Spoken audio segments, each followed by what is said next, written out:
প্রিয় দশম শ্রেণীর ছাত্রছাত্রী, আমার চ্যানেলে স্বাগতম। আজকে তোমাদের সঙ্গে আলোচনা করব মাধ্যমিক টেস্ট এক্সামিনেশন 2024-এ ফিজিক্যাল সায়েন্স প্রশ্নপত্র নিয়ে। এই মুহূর্তে আমার কাছে ভৌতবিজ্ঞানের প্রশ্নপত্র চলে এসেছে। তো দেখিনি গুরুত্বপূর্ণ প্রশ্নগুলো কি কি রয়েছে। তোমাদের স্কুলে এই প্রশ্নগুলো পড়েছে কিনা একটু মিলিয়ে নেবে। তো চলো দেখিনি। প্রথমে ক বিভাগে বহু বিকল্প ভিত্তিক প্রশ্ন। প্রতিটি প্রশ্নের নিচে উত্তর হিসাবে 4টি করে বিকল্প দেওয়া আছে। যেটি ঠিক সেটি লেখো। এখানে তোমাদের 15টি করতে হবে। তো প্রথমে 1.1-এ যে প্রশ্নটি রয়েছে সেটি হচ্ছে বায়ুমণ্ডলের উষ্ণতম স্তরটি হলো dash. Option A exosphere, B ozonosphere, সিতে আয়োনোস্ফিয়ার আর ডিতে হচ্ছে থার্মোস্ফিয়ার। এই প্রশ্নের অ্যাপ্রোপ্রিয়েট অ্যান্সার হবে অপশান ডি অর্থাৎ থার্মোস্ফিয়ার। এরপরে চলো নেক্সট কোশ্চেন। স্থির চাপে নির্দিষ্ট ভরের কোনো আদর্শ গ্যাসের V-T লেখচিত্র তাপমাত্রা অক্ষকে কোন তাপমাত্রায় ছেদ করে? এই প্রশ্নের অ্যান্সারে হবে অপশান সি অর্থাৎ -273°C। এরপরে চলো নেক্সটে 3 নম্বর প্রশ্ন। 44 গ্রাম কার্বন ডাই অক্সাইডের STPতে আয়তন ড্যাশ। অপশানগুলো দেখো 5.6 লিটার, 22.4 লিটার, 11.2 লিটার আর ডিতে 2.24 লিটার। এই প্রশ্নের অ্যান্সার হবে অপশান বি অর্থাৎ 22.4 লিটার। এরপরে চলো নেক্সটে। তরলের প্রসারণ গুণাঙ্ক নির্ভর করে কার উপরে নির্ভর করে?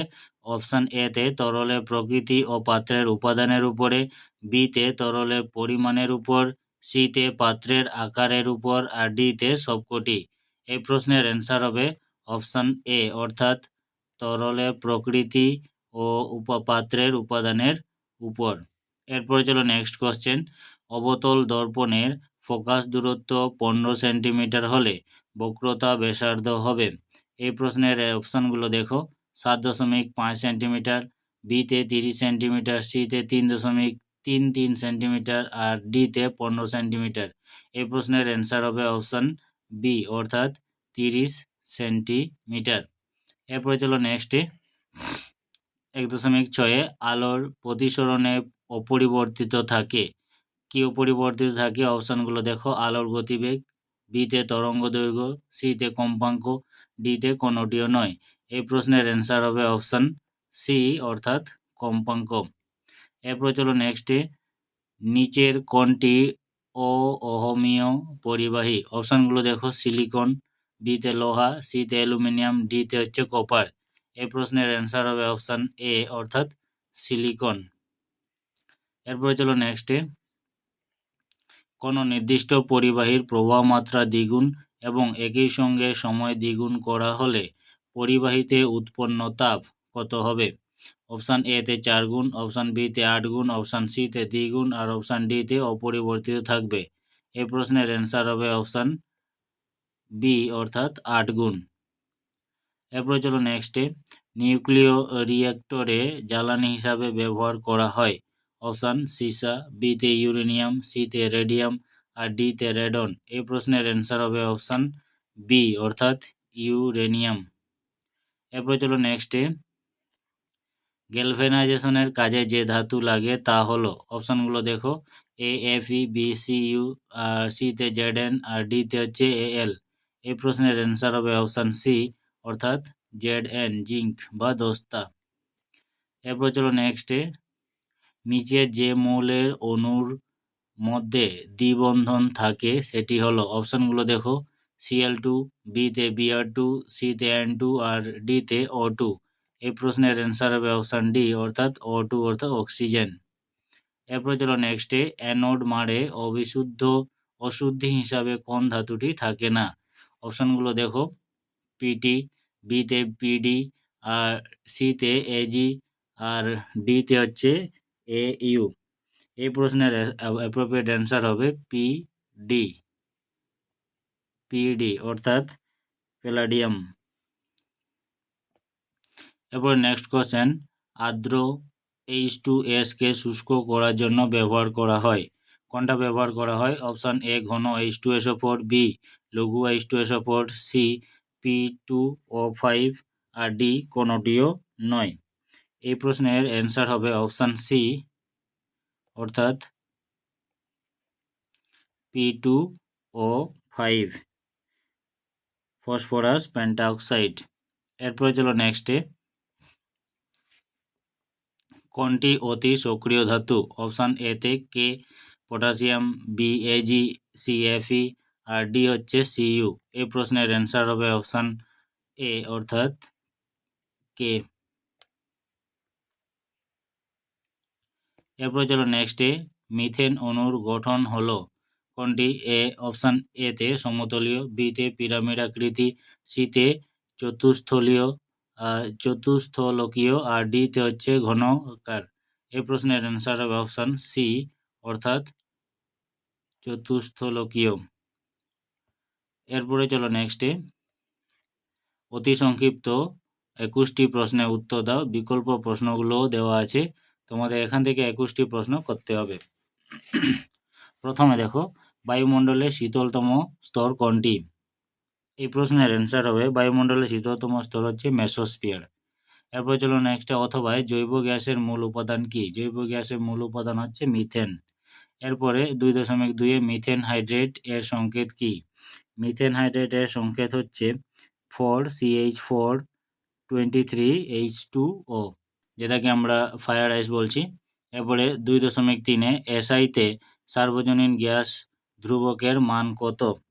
এই প্রশ্নের অ্যান্সার হবে 8.314459848 জুল মল -1। এরপরে 2.4 সেলসিয়াস স্কেলে পরম শূন্য তাপমাত্রার মান কত? এই প্রশ্নের অ্যান্সার হবে -273.15 ডিগ্রি সেলসিয়াস। এরপরে অথবাতে তাপমাত্রা বৃদ্ধিতে গ্যাসের অণুর বেগ এর কি পরিবর্তন হবে? এই প্রশ্নের অ্যান্সার হবে গড় বেগের পরিবর্তন হবে। 2.5 গ্যাসের আয়তন প্রসারণ গুণাঙ্কের মান কত? এই প্রশ্নের অ্যান্সার হবে 22.4 লিটার মল -1। এরপরে 2.6 আলোর বিচ্ছুরণের একটি প্রাকৃতিক উদাহরণ দাও। এই প্রশ্নের অ্যান্সার হবে রামধনু আলোর বিচ্ছুরণের একটি প্রাকৃতিক উদাহরণ। এরপরে দেখো 2.7 সরল ক্যামেরার অভিলক্ষ্য হিসাবে কোন লেন্স ব্যবহার করা হবে? এই প্রশ্নের অ্যান্সার হবে সরল ক্যামেরার অভিলক্ষ্য হিসাবে উত্তল লেন্স ব্যবহার করা হবে। এরপরে অথবা দিয়ে অভিসারী লেন্স বলা হয় কোন লেন্সকে? এই প্রশ্নের অ্যান্সার হবে উত্তল লেন্সকে অভিসারী লেন্স বলা হয়। এরপরে 2.8 কিলোওয়াট ঘন্টা কোন রাশির একক? এই প্রশ্নের অ্যান্সার হবে কিলোওয়াট ঘন্টা হচ্ছে বৈদ্যুতিক শক্তির একক। এরপরে নেক্সট 2.9 240 ভোল্ট 60 ওয়াট বাতি রোধ কত? এই প্রশ্নের অ্যান্সার হবে 960 ওহম। এসআই পদ্ধতিতে রোধাঙ্কের একক কি? এসআই পদ্ধতিতে রোধাঙ্কের একক হচ্ছে ওহম মিটার। এরপরে 2.10 নিউক্লিয় সংযোজনের নির্গত শক্তি নিউক্লিয় বিভাজনের তুলনায় বেশি। এই প্রশ্নের অ্যান্সার হবে সত্য, অর্থাৎ সত্য মিথ্যা নিরূপণ করতে হবে। এই প্রশ্নের অ্যান্সার হবে সত্য। এরপর চলো 2.11 জলের তড়িৎ বিশ্লেষণ প্রক্রিয়ায় ক্যাথোডে কোন গ্যাস নির্গত হয়? এই প্রশ্নের অ্যান্সার হবে জলের তড়িৎ বিশ্লেষণ প্রক্রিয়ায় ক্যাথোডে H2 অর্থাৎ হাইড্রোজেন গ্যাস নির্গত হয়। এরপরে নেক্সট, তড়িৎ বিশ্লেষণ প্রক্রিয়ায় তড়িৎ শক্তি কোন শক্তিতে পরিবর্তিত হয়? এই প্রশ্নের অ্যান্সার হবে তড়িৎ বিশ্লেষণ প্রক্রিয়ায় তড়িৎ শক্তি রাসায়নিক শক্তিতে রূপান্তরিত হয়।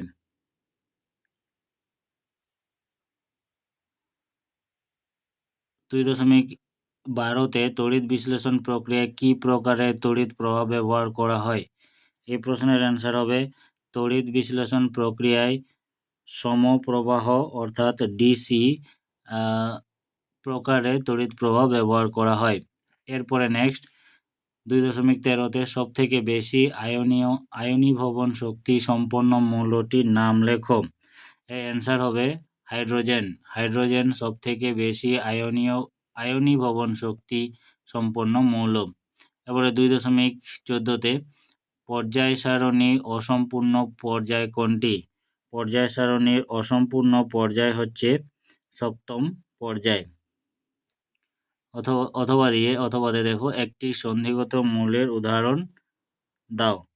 একটি সন্ধিগত মৌলের উদাহরণ হচ্ছে কপার অর্থাৎ Cu। এরপর নেক্সটে 15তে কোন প্রাকৃতিক যৌগগুলির অণুর স্বতন্ত্র অস্তিত্ব আছে? এই প্রশ্নের অ্যান্সার হবে সমযোজী যৌগ প্রাকৃতিক যৌগগুলির স্বতন্ত্র অস্তিত্ব আছে। এরপর চলো নেক্সটে 16তে হেবার পদ্ধতিতে অ্যামোনিয়া শিল্প উৎপাদনের সময় উদ্দীপক হিসাবে কি ব্যবহার করা হয়? এই প্রশ্নের অ্যান্সার হবে হেবার পদ্ধতিতে অ্যামোনিয়া শিল্প উৎপাদনের সময় উদ্দীপক হিসেবে লোহা ব্যবহার করা হয়। এরপর চলো নেক্সটে 17তে কপারের সাথে গাঢ় সালফিউরিক অ্যাসিড উত্তপ্ত করলে যে বায়ু দূষণকারী গ্যাস উৎপন্ন হয় তার নাম লিখো। এই প্রশ্নের অ্যান্সার হবে কপারের সাথে গাঢ় সালফিউরিক অ্যাসিড উত্তপ্ত করলে যে বায়ু দূষণকারী গ্যাস উৎপন্ন হয় সেটি হলো SO2 অর্থাৎ সালফার ডাই অক্সাইড। এরপর চলো নেক্সটে অথবাতে অ্যামোনিয়ার সঙ্গে অনার্দ্র CaCl2 এর বিক্রিয়ায় উৎপন্ন যৌগটির সংকেত লিখো। এবারে অ্যান্সার হবে অ্যামোনিয়ার সঙ্গে অনার্দ্র CaCl2 এর বিক্রিয়ায় উৎপন্ন যৌগটির সংকেত হলো NH4Cl। এরপর নেক্সটে 18তে দেখো বাম হস্তের সাথে ডান হস্ত মেলাতে হবে।